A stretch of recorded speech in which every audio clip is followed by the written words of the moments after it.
샬롬 샬롬 샬롬 샬롬 샬롬. 하나님 사랑합니다. 여러분 주 안에서 사랑합니다. 에스더가 왕과 하만의 잔치에 청하는 그런 내용이죠. 제3일에 에스더가 왕의 예복을 입고 왕복 안 들고 도전 맞은편에 서니 왕이 어쩌면서 저 문을 향하여 왕자에 앉았다가 드디어 에스더를 만나는 그러한 사건이죠. 왕후 에스더가 뜰에 선 것을 먼저 매우 사랑스러움으로 손에 잡았던 금규를 그에게 내미니 에스더가 가까이 가서 금규 끝을 만진지라. 이렇게 해서 일단 에스더는 죽음을 당하는 일은 면했습니다. 왕이 금규를 내밀었죠. 왕이 이르되 왕후 에스더여 그대의 소원이 무엇이며 요구가 무엇이냐 나라의 절반이라도 그대에게 주겠노라. 이렇게 네가 소원하는 게 뭐가 있니 내가 다 들어주겠다 말씀합니다. 에스더가 이르되 오늘 내가 왕을 위하여 잔치를 베풀어 싸우니 왕이 좋게 여기시거든 하만과 함께 오소서 하니 왕이 이르되 에스더가 말한 대로 하도록 하만을 급히 부르라 하고 이 왕이 하만과 함께 에스더가 베푼 잔치에 갑니다. 에스더가 잔치를 열었어요. 그리고 초대를 하죠. 왕과 꼭 하만만. 그러나 유다 사람 모르드게가 대궐문에 앉은 것을 보는 동안에는 이 모두들이 만족하지 아니하도다 하니 모르드게가 이제 죽어야 되는데 하만이 보기에는 너무 신비가 불편한 거예요. 인사도 안 하고 절도 안 하고 경배도 안 하죠. 그의 아내 세레스와 모든 친구들이 이르되 높이가 50규빗 되는 나무를 세우고 매일 왕에게 모르드게를 그 나무에 매달기를 구하고 왕과 함께 즐거이 잔치에 가서 쏘하니 하만이 그 말을 좋게 여기고 명령하여 나무를 세우더라. 50규빗짜리 나무를 하만의 집에다 뒷뜰에다가 세우게 합니다. 거기에 이제 모르드게를 매달아서 못 매달아 처형을 하겠다 이러고 너무 기분이 좋아가지고 나무를 세우고 왕과 함께 즐거이 잔치에 가는 사건. 로마서 헨리는 인생의 목표 중에 가장 중요한 것은 지식이 아니다 실천이다 이렇게 말을 했습니다. 지식보다 중요한 것이 있다면 행동하는 것이다. 그래서 야고보 사도도 행함이 없는 믿음은 죽은 믿음이다 이런 말을 남기셨죠. 다른 지식이란 우리가 행동했을 때 완성하게 됩니다. 무엇을 안다 하더라도 아는 것을 그대로 실천하고 아는 것을 누구에게인가 온전하게 가르치고 이렇게 했을 때 완전해진다. 배운 대로 행동을 해야 되겠죠. 지식과 행동을 연결하는 고리 그것은 바로 결단입니다. 그걸 그렇게 하기까지는 내가 지식 아니면 지혜를 받았으면 그것을 내가 이렇게 해야 되겠다라는 결단이 필요합니다. 상황에 대한 이해와 축적된 지식을 결단했을 때 행동으로 우리가 실천할 수가 있다. 새벽기도의 나오기를 결단할 때 혹은 새 일꾼 제자반 사역과 같은 훈련하는 것을 결단했을 때 우리의 인생의 위대한 첫발이 발자국이 납니다. 어떤 의미에서 우리에게 평생 새벽기도를 할 수 있는 능력이 있도록 주님의 이름으로 소원합니다. 그리고 평생 말씀을 붙잡고 사는 인생이 되기를 또한 축복합니다. 에스더 이름은 별이라는 뜻을 갖고 있죠. 스타입니다. 밤하늘의 영롱한 별처럼 아름다운 왕후 에스더는 모르드 삼촌으로부터 유대민족의 대학살에 관한 소식을 듣고 모든 유대인들에게 3일 동안 금식을 선포하고 자신도 함께 제3일까지 금식한 후에 내가 만약 죽어야 한다면 기꺼이 죽겠다. If I must die, I'm willing to die. 이렇게 가고 아주 유명한 언어가 문구가 됐습니다. 죽으면 죽으리라. 결단하는 거죠. 내가 생명도 내놓겠다. 이런 마음가짐으로 살아가면 우리가 못할 일이 없다. 제가 어저께 이렇게 말씀을 전한 것 같습니다. 이런 그녀의 모습 속에 행동하는 신앙인으로서의 어떻게 우리가 삶을 살아가야 하는지를 살펴봅니다. 첫째, 고정관념이 깨뜨려져야 되겠죠. 에스더는 3일 동안 금식한 후에 더 이상 기다리지 않고 3일째 되는 날 바로 아하스에로 왕을 아련합니다.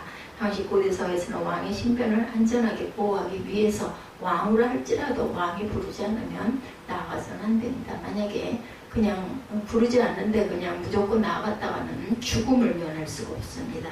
단 하나 왕이 금규를 내밀었을 때 그 끝을 만지면 죽음을 면한다. 그런데 지금 2절에 보니까 아수르 왕이 한 달 동안 에스더를 못 보고 보다 보니 너무 반갑고 예쁜 느낌이 들어가지고 교를 내밀고 3절에 보면 네가 원하는 게 뭐냐 나라의 절반이라도 주겠다. 네 소원을 말해라 말하죠.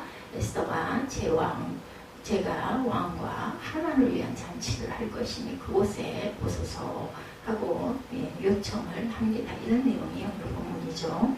30일 만에 왕을 만나려 했다는 그 의미는 왕이 만약에 불쾌해서 나의 향한 그 사랑이 없어져가지고 죽임을 당할 수도 있는 상황이었지만 죽으면 죽으리이다. 이 결단을 했다는 겁니다.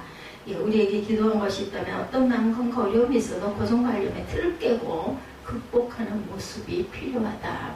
에스더도 3일 밤낮으로 하나님께 간구했겠죠. 내가 이제 이 나라 민족을 위해서 아하수에로 왕 앞에 부름을 받지 않았는데 나아가려 합니다. 하나님 죽으면 죽을다 라는 결단이니 왕이 내 말을 듣고 나를 불러서 내 예의를 들을 수 있게 해주옵소서 하고 아마 기도했을 겁니다. 성경을 살펴봤을 때 이렇게 기도하는 장면, 기도함으로 인해서 하나님이 그것을 들어주시는 그런 부분들이 많이 있습니다. 하나님께서 고정관념을 완전히 깨시고 물을 갈라 길을 만들어준 사건도 있죠. 홍해 요단 갈라집니다. 백성들이 고기가 먹고 싶다고 아우성 쳤을 때 공중에 나는 새들을 추락시켜서 먹였죠. 고정관념을 완전히 깨뜨린 그런 사건입니다. 만나와 메추라기 사건 여러분들 아시죠? 성경 안에 고정관념을 깨는 많은 이야기들이 등장하는 이유는 하나님께서 우리를 위해 일하신다는 것을 살아계신 하나님이다. 너희의 필요를 다 아신다. 필요한 것은 꼭 채워주신다는 것을 우리가 깨닫게 하기 위해서 우리가 살고 있는 21세기도 마찬가지입니다. 고정관념의 틀을 깨는 사람들이 이 시대를 주도하고 있습니다. 커피 한 잔의 신화의 저자 하워드 셜츠는 누구든지 흔히 만들 수 있는 커피를 브랜드로 만들어서 명품 커피 스타벅스를 탄생시킵니다. 요즘 이곳에서는 커피만 판매하는 것이 아니라 레코드 회사와 제휴해서 레코드까지 판매한다고 하죠. 그리고 호텔, 아이스크림 회사와도 함께 제휴하여서 우리가 고정관념으로 알고 있는 커피 전문점이 아니라 새로운 모습의 그런 그 사업체로 변화하게 됐습니다. 테드 터너라는 사람은 거의 텔레비전을 보지 않았던 사람이었는데 저녁에만 뉴스를 방영하는 것에 답답함을 느꼈다고 하죠. 이 사람은 자신처럼 텔레비전을 자주 방영하지 않는 사람, 자주 보지 않는 사람도 쉽게 볼 수 있게 하는 그 삽시간 뉴스를 방영하는 CNN을 설립을 합니다. 뉴스를 꼭 그 시간에만이 아니라 수시로 방영하는 그런 그 뉴스 채널 CNN을 설립하죠. 뉴스는 저녁 시간에만 방영한다는 모든 사람의 고정관념을 깨고 CNN을 창설해서 미디어의 황제로 군림한 사건. 우리 인생은 여러 가지 이유의 고정관념도 발전하지 못하게 합니다. 힘들게 합니다. 고정관념 때문에. 우리는 살면서 죄를 짓고 죄의 끝은 사망이죠. 그러나 하나님이 이런 고정관념을 깨뜨리시고 예수님을 붙잡으면 다시 살 수 있는 그런 깨우침을 주십니다. 이민자의 삶을 사는 우리에게 언어, 자녀, 배우자 등 여러 가지 고정관념의 한계가 있을 수가 있습니다. 그러나 어떠한 한계가 우리 앞에 있어도 할 수 없다는 고정관념을 깨고 하나님 앞에 담대히 나아가서 하나님의 능력과 본능으로 모든 것을 이기는 귀한 인생의 주인공들이 되게 해주시는 하나님, 고정관념을 깨는 인생의 주인공들 저와 여러분들도 되시기 바랍니다. 둘째, 전략적으로 승부해야겠죠. 기도하기를 즐겨했고 새벽 기도를 했던 그런 그 기억은 다 있으실 겁니다. 그러나 기도를 많이 하는 사람에게 반드시 경계할 것, 기도만 하는 것, 그것은 경계해야 합니다. 기도했다면 기도에서 받은 응답과 감동을 그대로 실천할 줄 알고 전할 줄 알고 그리하여서 주변을 변화시키고 먼저는 내가 변화되고 그리고 이웃을 변화시킬 줄 알아야 되겠다. 그것이 완성의 단계죠. 둘째, 전략적으로 승부해야 한다. 기도하기를 즐겨하고 새벽 기도를 했던 사람들은 이런 전략이 있어야 됩니다. 누군가를 변화시켜야 되겠다. 먼저는 내가 변화되고 내 생활이 변화되고 내 모습이 변화돼서 주변 사람들에게 뭔가 유익을 끼칠 수 있는 빛이 되어야 되겠죠. 본문 2절과 3절에 아하수에로 왕이 얼마나 에스더 왕후를 사랑했었는지가 나타나죠. 심히 사랑스러웠다라고 표현되어 있습니다. 무척 사랑하는 사람에게는 뭔가를 주고 싶어집니다. 우리도 그렇죠? 좋아하는 사람에게 뭔가 주고 싶죠. 아수에로 왕은 에스더를 오자마자 심히 사랑스러워 대뜸 말합니다. 나라의 절반이라도 그대에게 주겠노라. 2절이죠. 왕후 에스더가 뜰에 성옷을 건져 매우 사랑스러움으로 손잡았던 금규를 그에게 내미니 에스더가 가까이 가서 금규 끝을 만진지라. 왕이 이르되 왕후 에스더여 그대의 소원이 무엇이며 요구가 무엇이냐. 나라의 절반이라도 그대에게 주겠노라. 이렇게 말을 합니다. 너무 사랑스러워. 정말 오랜만이구나. 이 반가움이 있었죠. 그랬을 때 연회를 베풀고 싶습니다. 왕이시여 하만 장군과 함께 나오소서 하죠. 그래서 기분 좋은 연회가 진행이 됩니다. 왕은 기분이 더 좋아져서 한 번 더 나라의 절반이라도 주겠노라. 내 소원이 무엇이냐 묻습니다. 이쯤이면 소원을 얘기할 수도 있는데 에스더는 그렇게 하지 않죠. 지극히 전략적이었다. 하마는 연회 자리에 참석한 것만으로도 너무 좋아요. 나만 초대를 받았다. 왕후에게. 내일 한 번 더 와달라는 청이 정말 더 기분이 그야말로 찢어지게 째지게 좋아졌던 거죠. 이 상황에서 하만과 에스더의 다른 점, 지극히 전략적인 에스더에 비해 하만은 감정적이었다. 사소한 것에 목숨을 걸어서는 안 되겠죠. 베스트셀러 작가가 된 심리학자 리처드 칼슨이 그 작가는 사소한 것에 목숨 걸지 말라는 수행 법칙 100가지를 만들었다고 합니다. 그 중에 대표적인 것으로 첫 번째 사소한 것에 목숨을 걸지 마십시오. 왜냐하면 그건 그저 사소한 것이기 때문입니다. 이렇게 얘기합니다. Don't sweet the smell, stop forward and it's all small stop. 이렇게 얘기합니다. 그것은 그저 사소한 것이기 때문이다. 리처드 칼슨은 두 번째로 불편함에 친숙해지세요. Make peace with imperfection 하고 얘기하죠. 본문 9절 말씀에 의하면 연회에 참석한 하만에게 아름다운 왕후 에스더는 전략적이었지만 아낌없이 칭찬을 합니다. 우아하면서도 하만의 기분을 최대한 살려주는 칭찬이었죠. 9절에 보면 그날 하만의 마음이 기뻐 즐거이 나오더니 모르드게가 대궐문에서 일어나지도 아니하고 움직이도 아니하는 것을 보고 매우 노했다.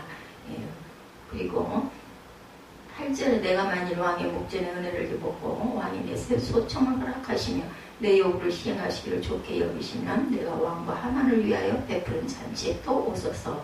내일은 왕의 말씀대로 하리이다. 내일 청을 하겠습니다 라고 얘기합니다. 참목고집에 들어와 사람을 보내어 그의 친구들과 그의 아내 세레스를 청했다. 6절에 잔치 술을 마실 때 왕이 에스더에게 그대의 소청이 무엇이며 허락하겠노라. 그대의 요구가 무엇이며 나라의 절반이라도 할지라고 시행하겠노라 합니다. 그때 나 요구는 내일 하만 장군과 오시는 겁니다. 이렇게 대답을 하죠. 왕후 자신을 초대한 것에 만족하지 못한 하만은 한 사람 모르드게의 모습을 보고 심히 노합니다. 왜냐하면 인사를 안 하거든요. 흥분합니다. 정말 열이 받치는 거죠. 함부로 열받아서는 안 됩니다. 우리가 흥분하는 거, 누가 다툴 때 먼저 혈기를 내고 소리를 지르면 일단은 진 거라고 합니다. 근데 그게 잘 안 돼요. 그죠? 부담했을 때 그걸로 오히려 적반하장으로 나오면 열을 받죠. 이거 조심해야 합니다. 사소한 것에 목숨을 걸지 말라 중 93번째는 많을수록 좋다는 생각을 버려라. 이런 수칙이 있다고 해요. 리처드 칼슨 100가지 사소한 것에 목숨 걸지 말라. 그 중에 그런 이야기가 있다고 합니다. Live this day as if it were your last. It might be. 이렇게 표현되어 있습니다. 하만은 마치 천년 만년 살 것 같은 태도를 보이죠.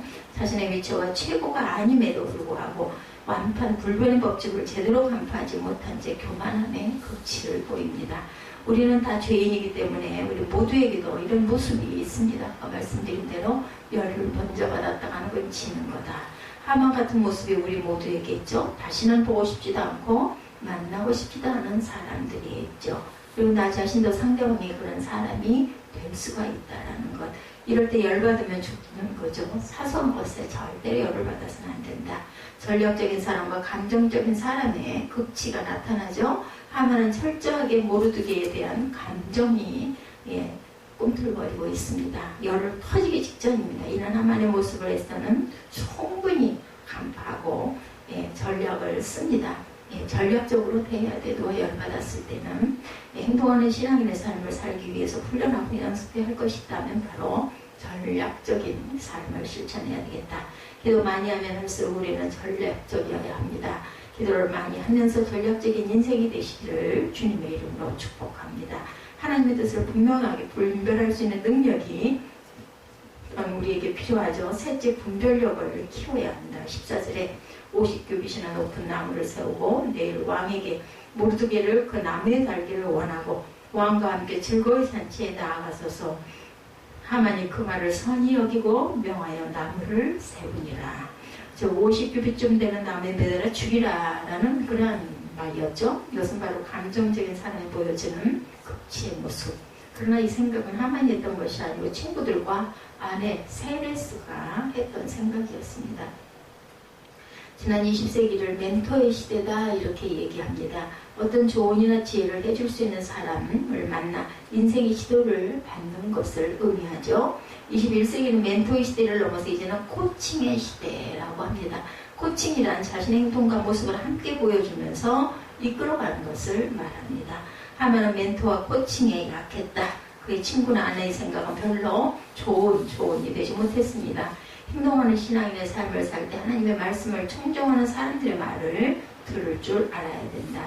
인생은 만남과 대화의 이러한 하나의 장이 열리는 곳이죠. 인생의 갈림길에서 어떤 사람을 만나고 어떤 말을 듣는지에 의해서 미래가 결정이 되기도 합니다. 이때 우리에게 필요한 것이 있다면 신앙과 열정과 모든 행동을 갖춘 좋은 멘토와 코칭들의 만남, 좋은 멘토와 코칭을 만나야 할 줄 믿습니다. 그렇기 때문에 하나님의 말씀을 청정할 수 있는 분별 능력을 또한 키워야 되겠죠. 나비효과라는 용어에는 MIT 공과대학의 기상학자였던 드워드 로젠테가 처음 사용한 용어라고 합니다. 요즘의 기상변화를 연속적인 변화의 형태로 볼 수가 있죠. 시뮬레이션 여러분 들어보셨을 겁니다. 태풍이 오고 있는 현상도 그림으로 보여줍니다. 연속적인 변화입니다.